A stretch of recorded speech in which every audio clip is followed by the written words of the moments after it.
Hallelujah. सबको praise the Lord. जय मसीह की। प्रभु यीशु मसीह का बहुत बहुत धन्यवाद हो। परमेश्वर ने फिर से एक बार मौका दिया है अपने वचन के भेद को और अपने वचन के प्रचार करने के लिए। उसने मुझे चुना है। मैं चाहता हूँ मेरे प्रियो कि आज के वचन को आप सुने, और परमेश्वर चाहता है कि आप इस वचन को सुनकर कल्याण पाएं और आपका छुटकारा हो जाए, आप एक स्वतंत्र आत्मिक व्यक्ति बन जाए। काफ़ी दिनों से मैं एक चीज़ का प्रचार कर रहा हूँ, वो है एक युद्ध के बारे में, कि आप एक युद्ध में हैं और इस युद्ध को जीतना आपके लिए बहुत ज़्यादा ज़रूरी है। जब आप इस युद्ध को जीतेंगे, परमेश्वर की बड़ी महिमा होगी और आपका जीवन पूरी तरीके से बदल जाएगा। युद्ध जीतने के लिए हमें क्या करना पड़ता है, युद्ध कैसे जीता जाता है, आज़ादी के लिए कैसे लड़ना पड़ता है। हर एक व्यक्ति कहीं ना कहीं किसी चीज़ में वो गुलाम है, कहीं ना कहीं किसी चीज़ में वो फंसा हुआ है। वचन कहता है जो पाप करता है वो पाप का दास है, यानी वो पाप की गुलामी में जीता है। कोई ना कोई व्यक्ति किसी लोन में फंसा है, किसी बीमारी में फंसा है, किसी अंधकार की शक्तियों में फंसा है, कहीं व्यभिचार में फंसा है, किसी न किसी चीज़ में वो फंसा हुआ है। इसीलिए आज मैं आपको कह रहा हूं कि आपको अपनी स्वतंत्रता के लिए लड़ना पड़ेगा, और उस लड़ने के लिए आपको प्रभु की मदद की लेने की बहुत ज़्यादा ज़रूरत है। आपको लड़ाई में केवल एक चीज़ की ओर फोकस करना है, जीतने की तरफ। आप एक युद्ध में हैं। अगर आप मसीह में हैं तो आप एक युद्ध में हैं, आप एक सही युद्ध में हैं। जब तक हम संसार में थे, जब तक हम प्रभु यीशु मसीह को नहीं जानते थे, हमें पता नहीं चल रहा था, हमें ये नहीं मालूम था कि हमारी ज़िंदगी में ये सब प्रॉब्लम्स क्यों है, ये सब सारी लड़ाइयाँ क्यों हैं। जब हम प्रभु में आए तब पता चला कि इन सारी लड़ाइयों के पीछे शैतान है। लड़ाई की शुरुआत उसी ने की थी, और प्रभु यीशु मसीह ने उस लड़ाई को क्रूस पर ख़त्म किया। प्रभु यीशु मसीह ने तो अपनी पूरी लड़ाई को पूरी कंप्लीट की। प्रभु यीशु मसीह ने अपनी पूरी लड़ाई कंप्लीट करके वो जीत गया, और उस लड़ाई को उसने लड़ा किससे? शैतान से। यीशु मसीह का, परमेश्वर का सबसे बड़ा दुश्मन कौन है? शैतान। तो फिर आपका सबसे बड़ा दुश्मन कौन हुआ? शैतान। इसीलिए प्रभु का एक वचन कहता है कि शैतान का सामना करो, वो भागेगा। यानी आपको सामना करना पड़ेगा, आपको फाइट करना पड़ेगा, और आपको उस फाइट में जीतना बहुत ज़्यादा ज़रूरी है। हालेलुया। मेरे प्रियो, मैं चाहता हूं कि आज के इस वचन को आप सुने और आज़ादी आपको मिल जाए, आप स्वतंत्र हो जाएं और इस लड़ाई को आप जीत जाएं। हर एक व्यक्ति चाहता है कि मेरी जीवन में जितनी भी लड़ाइयाँ हैं, चाहे वो पारिवारिक लड़ाइयाँ हैं, चाहे वो सांसारिक लड़ाइयाँ हैं, चाहे वो आत्मिक लड़ाइयाँ हैं, उसमें मैं जीत जाऊं। तो जीतने के लिए क्या चाहिए? जीतने के लिए आपको बहुत कुछ ज़रूरत पड़ेगी। जैसे मैंने कहा था कि पहले आपको युद्ध में लड़ने के लिए आपके पास हथियार होना बहुत ज़रूरी है। वो आत्मिक हथियार के बारे में मैंने आपको सिखाया था। बगैर आत्मिक हथियार के आप नहीं लड़ सकते। बगैर आत्मिक हथियार के बगैर आप शैतान का सामना नहीं कर सकते। इफिसियों के पत्री में ये बात साफ साफ लिखी हुई है, आपको उसे पढ़ना चाहिए।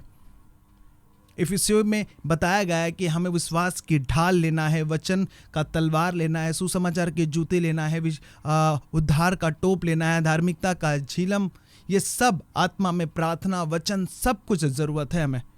अगर ये सब सारी चीज़ें आपके पास हैं तो आप मैदान में जीतेंगे, और उस जीत के लिए आप परमेश्वर को महिमा देंगे। चलिए आज हम कुछ आपको और आगे ले जाते हैं, और आज आपको परमेश्वर के उन गहरी बातों को बताने की हम कोशिश करेंगे, और पवित्र आत्मा इसमें मेरी मदद करेगा आपको वचन समझाने के लिए। हालेलुया। आइए हम अपनी आंखों को बंद करें और कहें, प्रभु आज का जो ये वचन सुनूं, मैं 100 गुना परमेश्वर आशीषित हो जाऊं, छुटकारों को पाऊं और ढेर सारे फल लेकर आऊं। परमेश्वर, शैतान मेरे वचनों को चुरा ना पाए, वचन की रोटी को वो चुरा ना पाए। परमेश्वर आप मेरी मदद करें इस वचन को सुनने के लिए, समझने के लिए और इस पर चलने के लिए। यीशु के नाम में हम प्रार्थना करते हैं। आमीन, आमीन, आमीन। आज़ादी पाने के लिए, स्वतंत्रता के लिए आपको 3 महत्वपूर्ण बातें सीखनी होगी। अगर आपको लड़ाई जीतना है, अगर आपको स्वतंत्रता चाहिए, आपको आज़ादी चाहिए, अक्सर लड़ाइयाँ क्यों होती थी? आपने देखा भारत देश को अंग्रेज़ों से छुटकारा पाने के लिए हम भारतवासियों को, हम जो भारत के लोग थे, जो स्वतंत्र वीर थे उस समय, उन सबको लड़ना पड़ा। अगर वो लड़े नहीं होते तो आज हमें आज़ादी नहीं मिलती। सिंपल सा तरीका है। अगर आपको अपनी ज़िंदगी में छुटकारा चाहिए, आपको डिलीवरेंस चाहिए, तो आपको अपनी लड़ाई लड़नी पड़ेगी और उस लड़ाई में परमेश्वर आपके साथ होगा। आज मैं सबसे पहले बात करूंगा आपको आज़ादी के लिए क्या करना पड़ेगा। आपको आज़ादी के लिए जो आप लड़ रहे हैं उसमें आपको सबसे पहले क्या ज़रूरत पड़ेगी। आज़ादी को सबसे पहले लड़ने के लिए परमेश्वर की कृपा की ज़रूरत पड़ेगी। परमेश्वर की कृपा और दया के बगैर आप लड़ाई जीत ही नहीं सकते। आपको परमेश्वर की मदद लेनी है। अगर आप एक युद्ध में हैं, आप एक आत्मिक युद्ध में हैं, तो आपको परमेश्वर को पुकारना और परमेश्वर को ही कहना है कि परमेश्वर आप मेरी मदद करें। हाँ, नीति वचन उसके 21 और 31 में ये वचन क्या कहता है? आपने बहुत बार इसे पढ़ा होगा कि युद्ध के दिन के लिए घोड़े तैयार तो होता है, परंतु जय यहोवा से ही मिलती है। आप तैयारी तो पूरी कर चुके हो, सारे अस्त्र शस्त्र सब धारण कर लियो, और मैदान में आपको जीतने के लिए परमेश्वर की कृपा की जरूरत पड़ेगी। परमेश्वर की जरूरत पड़ेगी।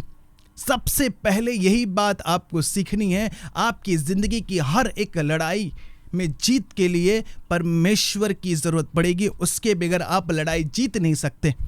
बहुत सारे लोगों के पास बहुत कुछ होता है, वो हर एक चीज, लेकिन वो जीवन में असफल रहते हैं। वो जिंदगी में कुछ कर नहीं पाते। सब कुछ रहने के बाद भी वो इंसान फेल होता है। सब कुछ बुद्धिमान होने के बाद भी उसके पास हर एक चीज होता है, फिर भी वो अपनी जिंदगी में कुछ कर नहीं पाता। क्यों? क्योंकि उसकी जिंदगी में परमेश्वर नहीं था। यीशु मसीह को आप देख लो, यीशु मसीह के साथ परमेश्वर था। इसीलिए लूका उसके 4:8-18 में यही तो यीशु मसीह ने कहा, परमेश्वर का आत्मा मुझ पर है। हाँ, उसने तो, हाँ, आपने कई बार इस वचन को पढ़ा होगा। आज मैं आपके लिए फिर से वो पढ़कर सुना देता हूँ। प्रभु का आत्मा मुझ पर, इसीलिए उसने कंगालों को सुसमाचार सुनाने के लिए मेरा अभिषेक किया। मुझे इसलिए भेजा कि बंदियों को छुटकारा, अंधों की दृष्टि पाने का, सुसमाचार का प्रचार करूँ, कुछ लोगों को छुड़ाऊं और प्रभु के प्रसन्न रहने के वर्ष का प्रचार करूँ। परमेश्वर का आत्मा, परमेश्वर यीशु मसीह कह रहा मुझ पर है, यानी यीशु मसीह के साथ परमेश्वर था। पिता मेरे साथ है। हाँ, मैं और पिता दोनों एक हूं। कई बार देखो यीशु मसीह पिता की महिमा कहता है। वो कहता कभी मैं अकेला नहीं हूं। यिर्मयाह की किताब को आप पढ़कर देख लें, वहां पर भी यही बात कही गई है। वे तुझसे लड़ेंगे तो सही, परंतु तुझ पर प्रबल ना होंगे, क्योंकि बचाने के लिए मैं तेरे साथ हूं। यहोवा की यही वाणी है। पहला यिर्मयाह की किताब उसके 19 में यह वचन लिखा है, अध्याय 1 के 19 में, वे तुझसे लड़ेंगे तो सही, परंतु तुझ पर प्रबल ना होंगे, क्योंकि बचाने के लिए मैं तेरे साथ हूं। यहोवा की यही वाणी है। परमेश्वर की जरूरत है हर एक लड़ाई, हर एक युद्ध में। आप कहें कि परमेश्वर मुझे तेरी जरूरत है, मैं तेरे बगैर इस लड़ाई को जीत नहीं पाऊंगा। आप दाऊद को देखो, दाऊद परमेश्वर से पूछता था कि परमेश्वर मैं लड़ने जाऊं कि ना जाऊं। परमेश्वर उस दुश्मनों को, उस शत्रुओं को उसके हाथ में कर देता था। आप मूसा की स्टोरी को उठाकर देख लें। परमेश्वर ने मूसा को भेजा और मूसा ने इजरायलियों को छुड़ाकर मिस्र से, हाँ, उन सारे लोगों को छुड़ाकर वापस अपनी निज भूमि में लेकर आता है। यानी हर एक लड़ाई के पीछे परमेश्वर की दया और कृपा की जरूरत पड़ेगी, उसकी मर्सी की जरूरत पड़ेगी। दानियल 9:9 में क्या लिखा हुआ है? हाँ, वो दया का सागर है, उसकी दया की जरूरत पड़ेगी। आपके जीवन में भले कोई लड़ाई क्यों ना हो, कोई कितनी बड़ी लड़ाई क्यों ना हो, केवल एक कहें, प्रभु मुझे आपकी कृपा की जरूरत है, आपके अनुग्रह की जरूरत है, आपकी दया की जरूरत है। परमेश्वर, जब आप अपने आप को छोटा करेंगे, नम्र करेंगे, आप अपनी ताकत पर, अपने बल पर आप भरोसा नहीं करेंगे, केवल परमेश्वर की कृपा और उसकी दया पर, उसके सामर्थ पर जब आप भरोसा करेंगे, वचन कहता है जो मुझे सामर्थ देता है मैं उसमें सब कुछ कर सकता हूं। परमेश्वर आपको सामर्थ देता है। जैसे मैंने आपको नीति वचन उसके 21-31 में आपको पढ़कर सुनाया था अभी कुछ ही देर पहले। हाँ, युद्ध के दिन के लिए घोड़े तो तैयार तो होता है, परंतु जय यहोवा से ही मिलती है। मेरे जिंदगी में मैंने कई बार लड़ाइयाँ हारी है, कई बार मैं हारा हूँ, कई बार एक दो बार नहीं, कई बार, 50 बार, उससे ज्यादा। तब मुझे समझ आया कि इस लड़ाई में मेरे साथ प्रभु नहीं था। अपनी बुद्धि लगाना, अपनी समझ लगाना। वचन तो ये भी तो कहता है, यहोवा के विरुद्ध ना तो कुछ बुद्धि, ना कुछ समझ, ना कोई युक्ति चलती है। उसी वचन, नीति वचन उसके 21-30 में। हम लोग क्या करते हैं, हमारी सबसे बड़ी यही गलती होती है कि हम अपना सब कुछ लगाते हैं। हम अपनी ताकत से उस लड़ाई को जीतेंगे। शैतान को अपनी ताकत से हराएंगे। परमेश्वर के साथ रखो, प्रभु यीशु मसीह को अपने साथ रखो, पवित्र आत्मा को अपने अंदर रखो। अस्त्र शस्त्र सारा लेकर आप लड़ो शैतान से, वो आपकी जिंदगी से भाग खड़ा होगा। उसे घुटने टेकने पड़ेंगे। यीशु मसीह क्यों क्रूस पर जीत गया? क्योंकि पिता उसके साथ था, प्रभु इसके साथ था। एक गाना गाते ना, यहोवा युद्ध में साथ होगा, हाँ, उदास ना हो मन में। वो आपके साथ युद्ध में है। अपने हर एक लड़ाई में यीशु मसीह को पुकारो। यानी सबसे पहले जीत के लिए, आज़ादी के लिए जो आप लड़ रहे हैं, उसमें परमेश्वर की मौजूदगी होना बहुत ज़रूरी है। परमेश्वर का अपना साथी बनाओ। परमेश्वर को कहो कि प्रभु इस लड़ाई को परमेश्वर आप जीतो। परमेश्वर को आगे करना जिंदगी में सीखो। अगर आप परमेश्वर को आगे करते जाएंगे, परमेश्वर आपको आगे करता जाएगा। तुम परमेश्वर के निकट आओगे, परमेश्वर तुम्हारे निकट आएगा, ऐसा वचन कहता है। हाँ, जो धर्म और कृपा का पीछा करता है वो जीवन और धर्म और महिमा भी पाता है। जो धर्म और कृपा का पीछा करता है, आपको परमेश्वर की कृपा का पीछा करना है। जो धर्म और कृपा का पीछा करता है, नीति वचन उसके 21-21 का ये वचन है। आपको परमेश्वर की कृपा का पीछा करना है, आपको परमेश्वर को पुकारना है। ये सबसे पहली जरूरी है आपकी जिंदगी में लड़ाई जीतने के लिए। आप इसे आज बांध लें। आप कहें कि परमेश्वर मुझे आपकी दया चाहिए, मैं आपकी दया, आपकी कृपा के बगैर मैं ये लड़ाई नहीं जीत पाऊंगा।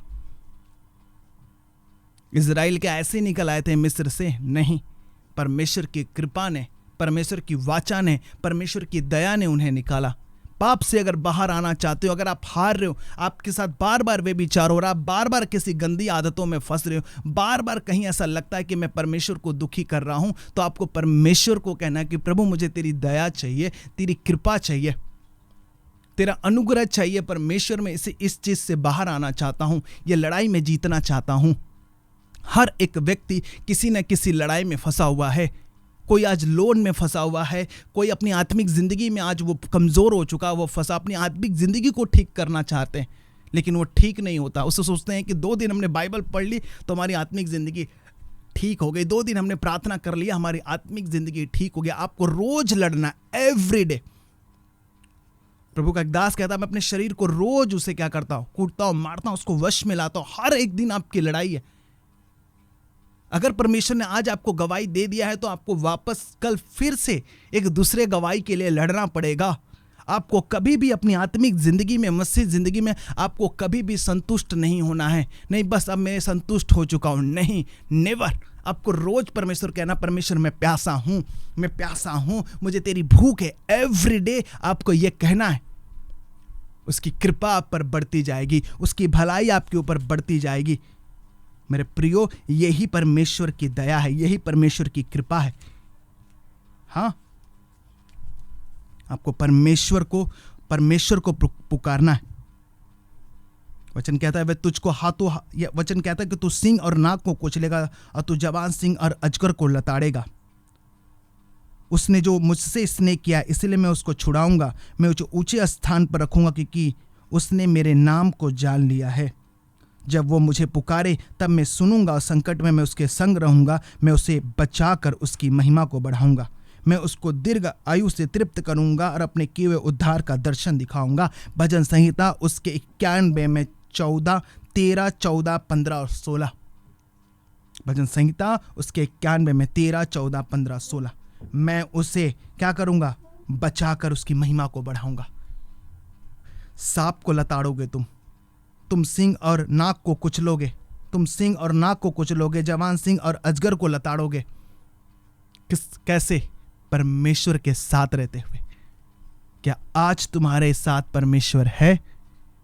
गर्लफ्रेंड है तो फिर परमेश्वर साथ नहीं देगा। दूसरे की पत्नी तुम्हारे साथ है तो साथ नहीं देगा परमेश्वर। दूसरे का धन तुम्हारे साथ है तो परमेश्वर साथ नहीं देगा। दूसरे का लूटा हुआ चीज है तुम्हारे पास तो परमेश्वर साथ नहीं देगा। आज परमेश्वर से कहना कि परमेश्वर आप मुझे अपना दीजिए, मैं आपसे मांगता हूं, मैं आपकी कृपा को मांगता हूं, आपकी भलाई को मांगता हूं, आपके छुटकारा को मांगता हूं, आपकी आजादी को मांगता हूं। प्रभु की दया ही आपको आजाद कर सकता है।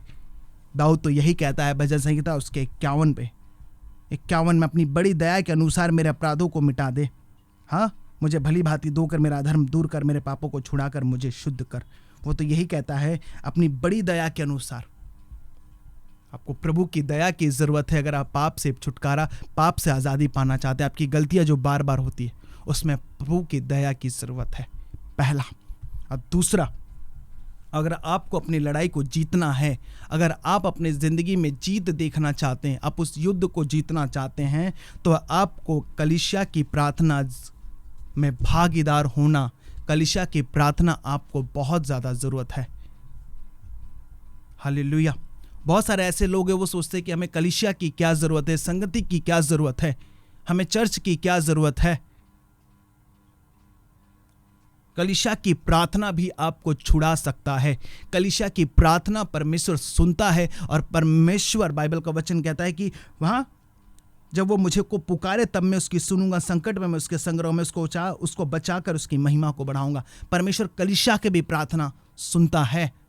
दो मन किसी एक बात के लिए प्रार्थना करे तो हो जाएगा।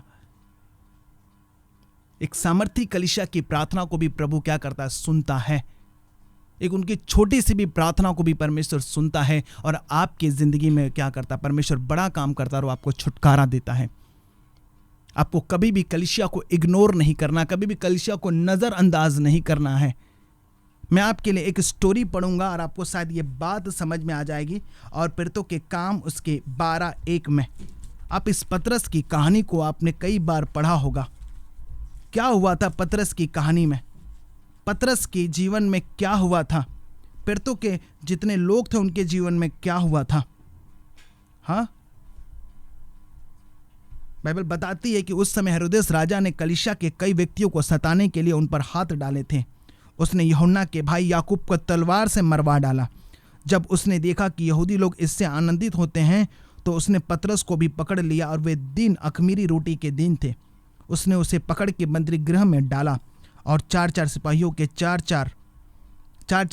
के 4 पहरों में रखा, इस विचार से कि वह फसह के बाद उसे लोगों के सामने लाए।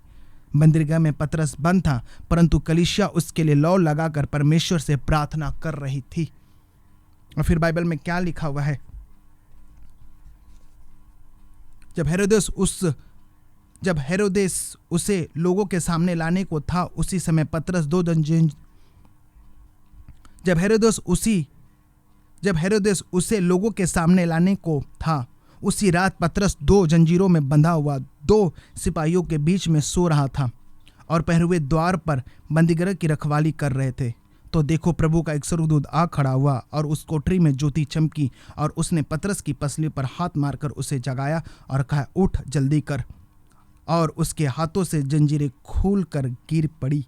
तब स्वर्गदूत ने उससे कहा, कमर बांध और अपनी जूते पहन ले। उसने वैसा ही किया। फिर उसने उससे कहा, अपना वस्त्र पहनकर मेरे पीछे हो ले। वह निकल कर उसके पीछे हो लिया, परंतु वह न जानता था कि जो स्वर्गदूत उससे कह रहा है वह सच है, वरन ये समझा कि मैं दर्शन देख रहा हूँ। तब वे पहले और दूसरे पहरे से निकलकर उसे लोहे के फाटक पर पहुँचे जो नगर की ओर है। वह उनके लिए आप से आप खुल गया, और वे निकलकर एक ही गली को होकर गए, और तुरंत ही स्वर्गदूत उसे छोड़कर चला गया। तब पतरस ने सचेत होकर कहा, अब मैंने सच जान लिया है कि प्रभु ने अपना स्वर्गदूत भेजकर मुझे हेरोदेस के हाथ से छुड़ा लिया है और यहूदियों की सारी आशा को तोड़ दी है। यह कब हुआ मेरे प्रियो? परमेश्वर ने इस अद्भुत कामों को कब किया? जब कलीसिया लौ लगाकर पतरस के लिए प्रार्थना कर रही थी। जरा सोचिए, पतरस को छुड़ाने के लिए कलीसिया की प्रार्थना कितनी जरूरत थी। पुराने नियम में परमेश्वर से जब सब प्रार्थना कर रहे थे, जब लोग हार रहे थे, हाँ, परमेश्वर के दास को हाथों को ऐसे ऊपर उठाकर रखना पड़ा प्रार्थना के लिए, उसकी आराधना के लिए। बगैर कलीसिया की प्रार्थना के बगैर कई सारे आज़ादियाँ, कई सारी स्वतंत्रता, कई सारे छुटकारे नहीं मिलते हैं। उनको कलीसिया को प्रार्थना करना बहुत ज़रूरी है। आपको उस कलीसिया की प्रार्थना में एक भागीदारी होना बहुत ज़्यादा ज़रूरी है। आपको हिस्सेदार बनना पड़ेगा। ऐसा नहीं कि केवल आप सोचते हैं कि हम घर बैठेंगे और हमें सब कुछ मिल जाएगा, कलीसिया मेरे लिए प्रार्थना करेगी। ज़रूर, अगर आप मुसीबत में हैं तो कलीसिया आपके लिए प्रार्थना करेगी, लेकिन जब मुसीबत ख़त्म हो जाए तो आपको कलीसिया में जाकर उन लोगों के लिए भी प्रार्थना करना है जो मुसीबत में हैं। जब आप मुसीबत में, तो कलीसिया ने प्रार्थना की, जब कलीसिया मुसीबत में है तब आपको प्रार्थना करना बहुत ज़्यादा ज़रूरी है। मैंने जैसे कहा था कि आप एक युद्ध में हैं और युद्ध में कलीसिया की प्रार्थना की भी ज़रूरत है। पहला परमेश्वर की दया कृपा चाहिए, दूसरा कलीसिया की प्रार्थना चाहिए। कलीसिया परमेश्वर की दुल्हन है, परमेश्वर की देह है, परमेश्वर की बॉडी है। अलग अलग जैसे लोग सेवकाई कर रहे हैं, किसी कलीसिया में किसी और चीज़ के लिए सेवा हो रहा है, किसी कलीसिया में किसी और विजन दर्शन के लिए परमेश्वर का काम हो रहा है। हर कलीसिया का अपना अलग विजन, अलग दर्शन होता है, उससे आपको जुड़ना पड़ेगा। कलीसिया की प्रार्थना के बगैर आप जीत नहीं पाएंगे, आपको आज़ादी नहीं मिलेगी, डिलीवरेंस नहीं मिलेगी। आपको कलीसिया में जाना है, चर्च जाना है, चाहे कुछ भी हो जाए, आपको प्रार्थना में जुड़ना पड़ेगा। पतरस को छुटकारा कैसे मिला? कलीसिया की प्रार्थना से, जो कलीसिया लौ लगाकर प्रार्थना कर रही थी। जितने भी कलीसिया के लोग हैं, आपको प्रार्थना में लगातार लगे रहना है। हमारे लिए भी प्रार्थना करते रहना है कि हम परमेश्वर के आत्मा और सच्चाई के चर्च को खड़ा कर पाएं, आत्मा और सच्चाई से उसके चर्च को चला पाएं, आत्मा और सच्चाई से उसकी सेवकाई और उसकी महिमा कर पाएं। हालेलुया। बहुत सारे जो प्रभु के दास हैं, बहुत सारे जो बेटे और बेटियां जो प्रार्थना करते हैं, उनके लिए बहुत बहुत शुक्रिया। प्रभु बहुत आशीष करे। पहला, परमेश्वर की दया कृपा की ज़रूरत, उसकी कृपा की, उसकी दया की ज़रूरत। और दूसरा, आपको कलीसिया की ज़रूरत है छुटकारा के लिए और आज़ादी के लिए। अब मैं तीसरे बात करूंगा, स्वयं की प्रार्थना। खुद की प्रार्थना भी आपको करना बहुत ज़्यादा ज़रूरत है। अगर आप खुद की प्रार्थना नहीं करेंगे, स्वयं परमेश्वर के पास नहीं जाएंगे प्रार्थना करने, तो आप आज़ादी को नहीं देख पाएंगे। यीशु मसीह को देखो, यीशु मसीह को उस लड़ाई को जीतना था, यीशु मसीह को भी प्रार्थना की ज़रूरत पड़ी। परमेश्वर का पुत्र होने के बाद सब कुछ उनके पास था, सारी सामर्थ्य थी, लेकिन उन्हें प्रार्थना की ज़रूरत पड़ी। जब एक दिन मैं परमेश्वर से पूछा कि परमेश्वर, लोग प्रार्थना क्यों करते हैं, लोग बाइबल क्यों पढ़ते हैं, लोग चर्च क्यों जाते हैं, मेरे को एक ही जवाब आया कि लोग जब प्रार्थना करते हैं तब वो मुझसे बातें करते हैं, मुझे बताते हैं, मेरे पास आते हैं, उन्हें मेरी ज़रूरत है। जब लोग वचन को पढ़ते हैं, परमेश्वर कहते हैं, परमेश्वर ने कहा वो मुझे पढ़ते हैं, मेरे स्वभाव के बारे में पढ़ते हैं, मेरी महिमा के बारे में पढ़ते हैं, मेरे चरित्र के बारे में पढ़ते हैं, मैं कौन हूँ मेरे बारे में वो पढ़ते, वो मेरे बारे में पढ़ते हैं जब वो वचन को पढ़ते हैं। और जब वो सुनते हैं तब वो मुझे सुनते हैं, वो पवित्र आत्मा की आवाज़ को सुनते हैं, पवित्र आत्मा उनसे क्या कहना चाहता वो सुनते हैं। चर्च में जाते हैं और वो परमेश्वर की वाणी को सुनते हैं। बाइबल बताते वो अपने वचन को भेजकर क्या करता है, वो चंगा करता है। उसके वचन के आने से मेरे जीवन में प्रकाश आता है। वो वचन कहाँ से निकलता है? पवित्र आत्मा की आवाज़ होती है। वो वचन पवित्र आत्मा की आवाज़ है, उसकी वाणी है, जो एक खुदा के खादिम के जरिए, खुदा के दास के जरिए परमेश्वर बातें करता है। हालेलुया। ये चीज़ आपको समझना बहुत ज़्यादा ज़रूरत। प्रार्थना आपको करना बहुत ज़रूरत है। आपके पास आने के लिए, आपकी सेवकाई करने के लिए मुझे प्रार्थना करने की ज़रूरत पड़ती है। मेरे प्रियो, आप उस पतरस की कहानी को आपने तो सुना, अब हम चलेंगे उस पौलुस की कहानी को सुनेंगे, उस पौलुस की कहानी को हम पढ़ेंगे। हाँ, जब पौलुस जेल में था, हालेलुया, जब पौलुस जेल में था तो उसको क्या करना पड़ा? उसको भी प्रार्थना की ज़रूरत पड़ी। हाँ, उसको भी प्रार्थना की ज़रूरत पड़ी। मैं पढ़ूंगा आपके लिए प्रेरितों के काम उसके 16 उसके 25 में। आधी रात के लगभग पौलुस और सिलास प्रार्थना करते हुए परमेश्वर के भजन गा रहे थे और कैदी उनकी सुन रहे थे। इतने में एकाएक बड़ा भूकंप आया, यहाँ तक कि बंदीगृह की नींव हिल गई और तुरंत सब द्वार खुल गए और सबके बंधन खुल पड़े। दरोगा जाग उठा और बंदीगृह के द्वार खुले देखकर समझा कि कैदी भाग गए, अतः उसने तलवार खींचकर अपने आप को मार डालना चाहा। परंतु पौलुस ने ऊंचे शब्द से पुकार कर कहा, अपने आप को कुछ हानि न पहुंचा, क्योंकि हम सब यही हैं। तब वह दिया मंगवा कर भीतर लपका और कांपता हुआ पौलुस और सिलास के आगे गिरा और उन्हें बाहर लाकर कहा, हे सज्जनों, उद्धार पाने के लिए मैं क्या करूं? उन्होंने कहा, प्रभु यीशु मसीह पर विश्वास कर तो तू और तेरा घराना उद्धार पाएगा। प्रार्थना। पौलुस और सिलास का जो बंधन कैसे खुला? क्या कोई इसके लिए प्रार्थना कर रहा था? नहीं, ये दोनों स्वयं प्रार्थना कर रहे थे, प्रभु के भजन गा रहे थे। प्रार्थना करते हुए परमेश्वर के ये भजन गा रहे थे और क्या हुआ? भूकंप आया, बंदीगृह की नींव हिल गई, सब द्वार खुल गए और सबके बंधन खुल पड़े। हालेलुया।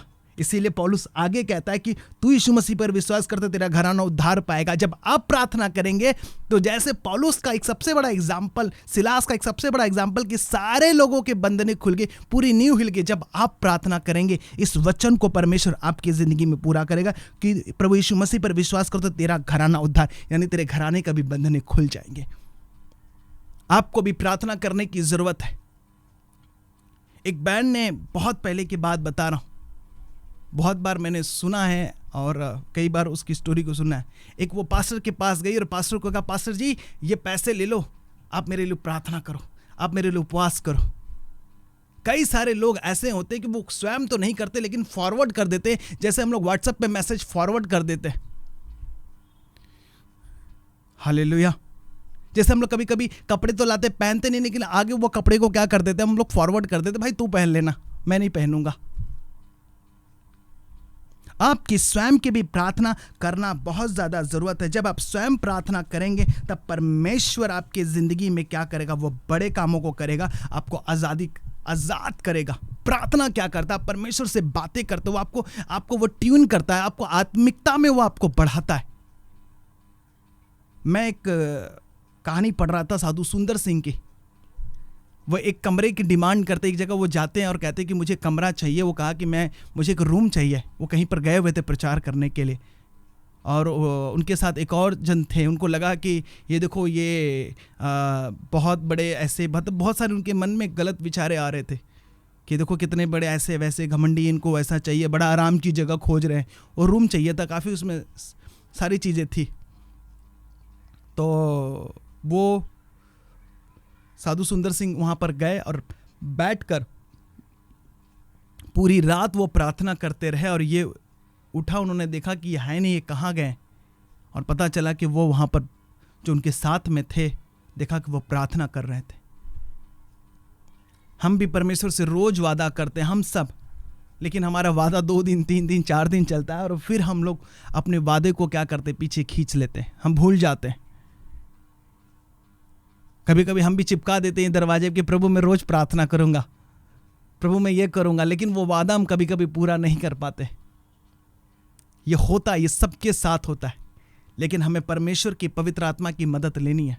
पौलुस ने जब प्रार्थना किया, जब सिलास ने प्रार्थना किया, परमेश्वर के भजन गाने लगे, पूरा नींव हिल गया, पूरा जेल हिल गया, जेलर हिल गया, दरोगा हिल गया, लोगों के बंधने खुल पड़े।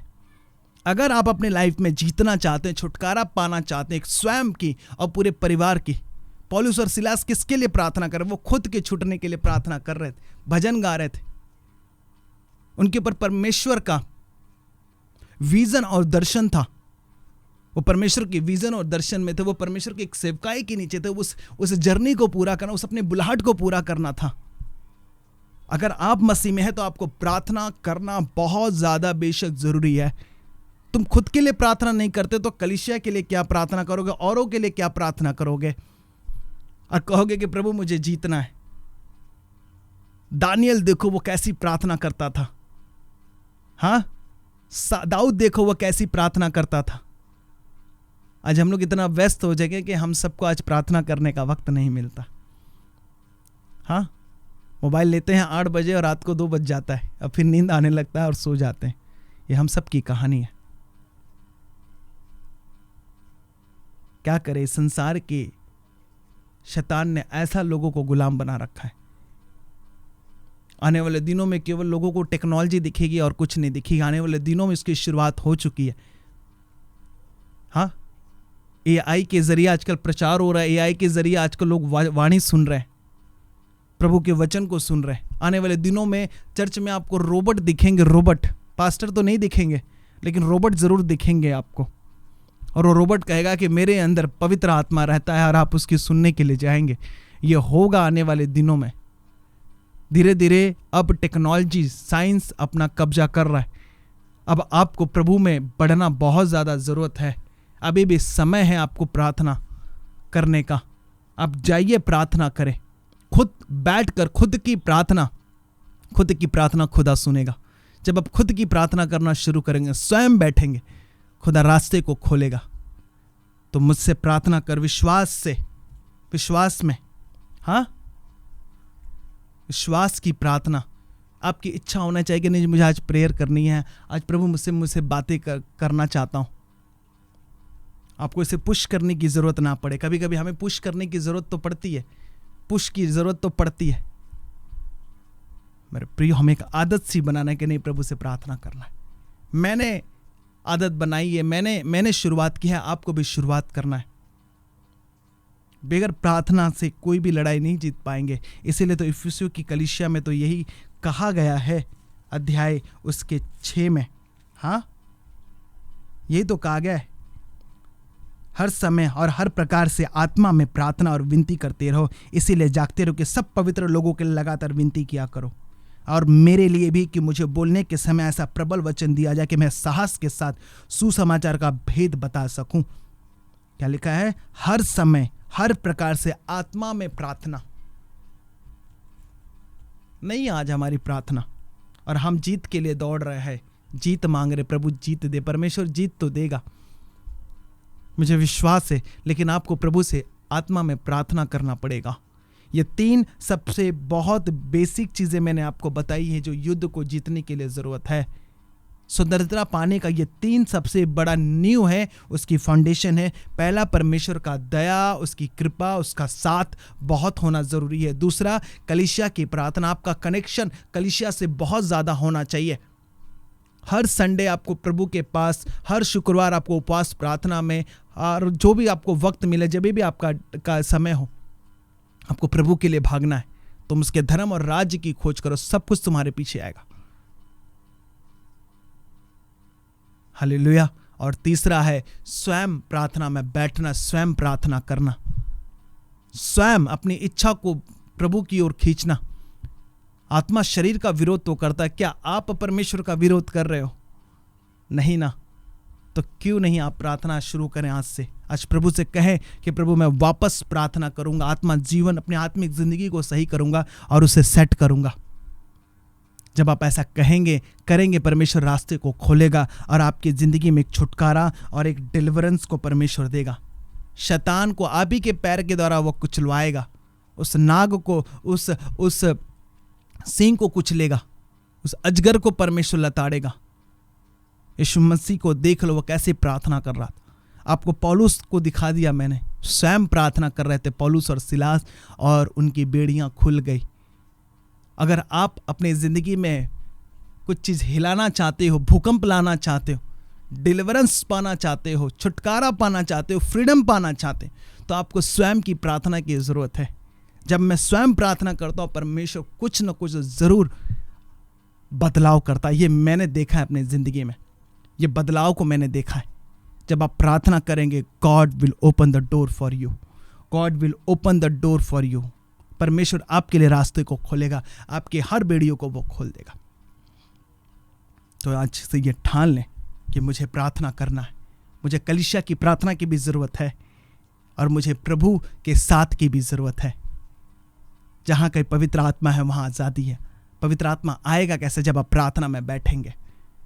परमेश्वर मुझे रोज़ एक नया गीत देता है। मैं अपने गीत गाना बड़ा पसंद करता हूँ। नया लिरिक्स देता है, नए सॉन्ग्स देता है मुझे। बहुत सारे इतने सॉन्ग्स दिए मैंने, इतने सारे लिखे, और वो जल्दी बनेंगे यीशु मसीह के नाम से, ऐसा मेरा विश्वास है। आप सुनेंगे, नए नए आइडियाज देता है परमेश्वर प्रार्थना में, अपने गुड़ बातों को वो प्रकट करता है प्रार्थना में। कलीसिया की प्रार्थना जरूरी है। कलीसिया की प्रार्थना आपके नगर के लिए, गरीब के लिए, विधवा के लिए, अनाथ के लिए, आपके देश के लिए, एक दूसरे के लिए होनी चाहिए। और स्वयं की प्रार्थना के द्वारा सब कुछ जो बाकी का बचा हुआ है उसमें होना चाहिए। और परमेश्वर से का साथ होना बहुत जरूरी है। जब परमेश्वर साथ है तो फिर आपकी हार नहीं, आपकी जीत होगी यीशु मसीह के नाम में। आमीन, हालेलुया। ये 3 बेसिक फाउंडेशन मैंने आपको बताया है, इसे आपको रोज करना है। अगर आप एक युद्ध में हैं और इस युद्ध के लिए ये 3 सबसे बड़ी चाबी है जीतने के लिए। हाँ, घोड़े तुम तैयार कर लोगे, तलवार में धार तुम लगा लोगे, सब कुछ तुम कर लोगे, लेकिन जीत देने का काम यहोवा का है, प्रभु का है। प्रभु आपको बहुत आशीष करे, बहुत आशीष करे। इन 3 चीज़ों को याद रखना। पहला, परमेश्वर का साथ, यानी उसकी दया, उसकी कृपा, उसका अनुग्रह, उसका सामर्थ आपके पास होना चाहिए, पवित्र आत्मा आपके पास होना चाहिए। दूसरा, आपको कलीसिया की प्रार्थना, कलीसिया से जुड़ा रहना आपको बहुत ज़्यादा ज़रूरी है। कलीसिया की संगति में रहना, कलीसिया की चुगली चुगलाई नहीं करना, बुराई नहीं करना। कोई भी परफेक्ट नहीं है, कोई भी सिद्ध नहीं है। हर एक लोगों को, हर एक ऐसा कोई नहीं जिसे कलीसिया से दुख नहीं पहुंचा, उन्हें सबको पहुंचा होगा, लेकिन आपको फिर भी यीशु की तरफ देखना और उन्हें माफ़ करना है। और तीसरा, आपकी स्वयं की प्रार्थना, खुद की प्रार्थना, खुद घुटने टेक कर आपको प्रार्थना दानियल और दाऊद की जैसे, यीशु मसीह की तरह, पौलुस और सिलास की तरह करने की ज़रूरत है। तभी आप लड़ाई को जीतेंगे और आज़ादी को देखेंगे यीशु मसीह के नाम में। आमीन। आप सबको गॉड ब्लेस यू। जय मसीह की।